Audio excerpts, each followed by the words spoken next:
Japan एक ऐसा देश जिसे आने वाली दुनिया का उगता सूरज माना जाता है। इस बात में तो कोई दो राय नहीं कि टेक्नोलॉजी के मामले में जापान को कोई टक्कर नहीं दे सकता।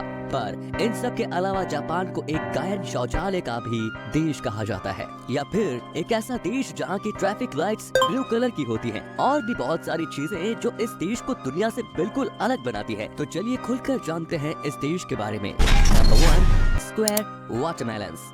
दोस्तों, तरबूज के इस आकार का आविष्कार पिछले 70s में एक ग्राफिक डिजाइनर की मदद से किया गया था, क्योंकि इस आकार में इन्हें फ्रिज में मजबूती से रखा जा सकता है और काफी आराम से काटा भी जा सकता है। जापान के किसान इन्हें स्पेशल कंटेनर में उगाते हैं, जैसे कि ये काफी महंगे और खूबसूरत होते हैं। लोग इन्हें खाने के तौर पर न खरीद के सजाने के तौर पर ज्यादा खरीदते हैं। नंबर 2, रामेन नूडल्स बार। हाकोन में बसे इस यूनशान स्पा रिसोर्ट में सुअर के मांस का सूप और रामेन नूडल्स खिलाकर लोगों का दिल बड़े आराम से जीत लिया जाता है। जापान के काफी लोग इसके पीछे दीवाने हैं। उनका ये मानना है कि सुअर के मांस का सूप उनकी त्वचा के लिए बहुत लाभदायक है, क्योंकि उसमें भारी मात्रा में कोलेजन पाया जाता है। Number 3, bizarre flavour of KitKat. Chilli paper, wasabi, sweet potato, grill corn, soybean, salt watermelon, mango, green tea, ये सब बस कुछ किटकैट के छाटे गए फ्लेवर्स हैं जो जापान के लोग खाते हैं।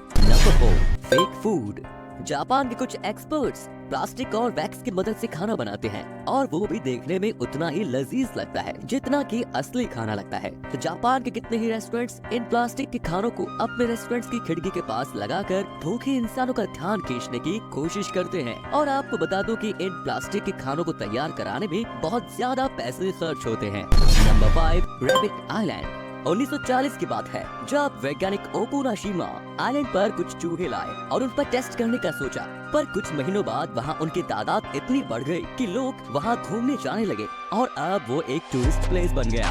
Number 6, people pushers. Metro station हो या ट्रेन स्टेशन, जापान में काम के घंटों में वहाँ आपकी सोच से भी ज्यादा भीड़ रहती है, और इसी सब के चलते स्टेशन स्टाफ और पार्ट टाइम मेंबर को ये ड्यूटी रोज निभानी होती है कि ट्रेन में जितने पैसेंजर्स हो सके उतने भर सके जब तक कि दरवाजे बंद न हो सके। Number 7, umbrella parking lot. आम देशों में हम किसी बिल्डिंग में जाने से पहले अपनी कार या बाइक को पार्क करके अंदर चले जाते हैं, पर जापान में अगर आपको किसी बिल्डिंग में जाना हो तो कार्स और बाइक्स को पार्क करने के साथ साथ अम्ब्रेला भी पार करना पड़ता है, और आपका अम्ब्रेला वहाँ से कोई नहीं ले जा सकता।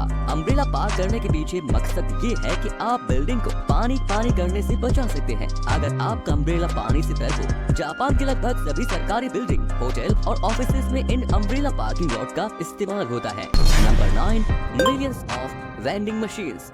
दुनिया के कई देशों में वेंडिंग मशीन नाम की कोई चीज ही नहीं है, वहीं पूरे जापान में 5 मिलियन से भी ज्यादा वेंडिंग मशीन्स का इस्तेमाल होता है। जापान के लोगों का देर रात तक काम करना बिल्कुल आम बात है, और इसीलिए उनके स्नैक्स और सोडा के लिए ही इन वेंडिंग मशीन्स का इस्तेमाल ज्यादा होता है। पर वैसे आप इन वेंडिंग मशीन से कुछ भी खरीद सकते हैं, महली से लेकर अंडरवियर भी, कुछ भी।